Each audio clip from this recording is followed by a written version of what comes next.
Bonjour Laurence. Alors on va parler des plateformes d'investissement participatif. D'habitude avec ces plateformes on peut soutenir des artistes, on l'a vu avec vous bien souvent, ou alors des projets d'anonymes. Et alors cette fois ça permet d'être propriétaire à moindre coût. Oui, c'est-à-dire que c'est du crowdfunding cette fois-ci. Du quoi ? C'est du crowdfunding. Voilà, vous l'avez dit, c'est du financement participatif, mais dans on va dire le jargon courant web, on appelle ça du crowdfunding. Et effectivement, au départ, c'était pour des artistes, pour des pièces de théâtre, pour voir des projets qui avaient du mal à trouver un investissement. Des musiciens. Et du financement. Voilà, ça les aidait. Aujourd'hui, c'est un peu différent puisqu'il faut savoir que tous ces projets dans lesquels vous investissez, souvent vous avez des contreparties qui peuvent être des places un peu privilégiées si vous avez soutenu une pièce de théâtre ou les disques de l'artiste, mais vous n'aviez pas vraiment une rente sur investissement. Voilà, exactement. Aujourd'hui, ça change. Ce site vous propose d'investir dans la dure, dans de la pierre, dans des appartements ou dans des maisons. Et souvent, effectivement, se dire on est propriétaire, ça demande une certaine somme d'argent qu'on n'a pas forcément sur son compte en banque. Un apport toujours assez conséquent. Exactement. Là, on ne vous propose pas d'habiter cet appartement, mais on vous propose d'en acheter certaines parts pour lorsque nous allons le revendre, enfin, pas moi, mais lorsque le site le revendra, pouvoir toucher un bénéfice et une plus-value. Une plus-value sur l'argent que vous avez mis à la base. Exactement. Et si vous investissez dans un appartement que vous allez mettre en location, vous allez effectivement aussi toucher une part du loyer en fonction de la somme que vous avez mise. Donc la somme de départ est assez raisonnable par rapport à un investissement immobilier. Vous allez le voir, je suis allée rencontrer le fondateur de ce nouveau site internet.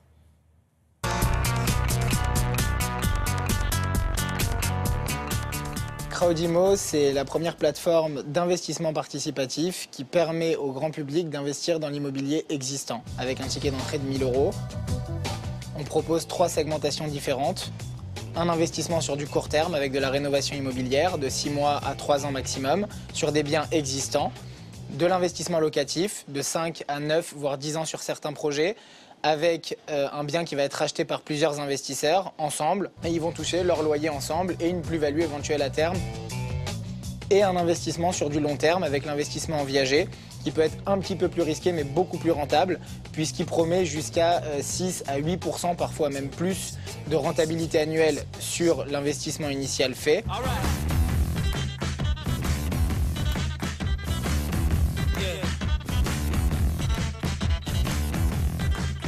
On sélectionne les biens par rapport à la rentabilité et à la plus-value éventuelle à terme. Il faut savoir qu'on se rémunère principalement à la sortie, donc c'est une relation gagnant-gagnant avec nos investisseurs.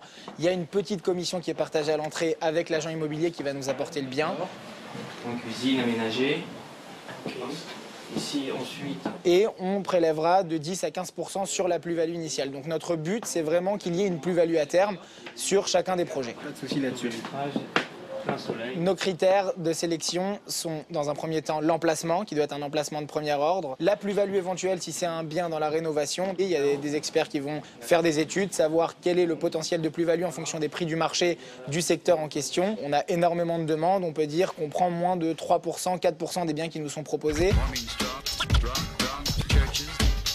On propose de l'immobilier existant, ce qui fait que l'investisseur va pouvoir éventuellement perdre en fonction du prix de marché. Si les prix du marché baissent, son investissement immobilier va un petit peu baisser, mais il n'est pas obligé de vendre immédiatement. Donc dans tous les cas, si on ne trouve pas acheteur à terme, il peut toujours garder son bien.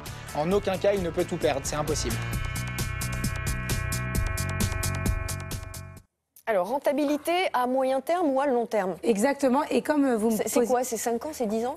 C'est 5 ans, 10 ans, mais en fonction de vos besoins. Et si jamais vous avez besoin de récupérer la somme, il y a aussi une possibilité de le faire. Mais c'est ce que vous me posiez comme question. Évidemment, vous choisissez le bien dans lequel vous voulez investir. On ne vous impose rien.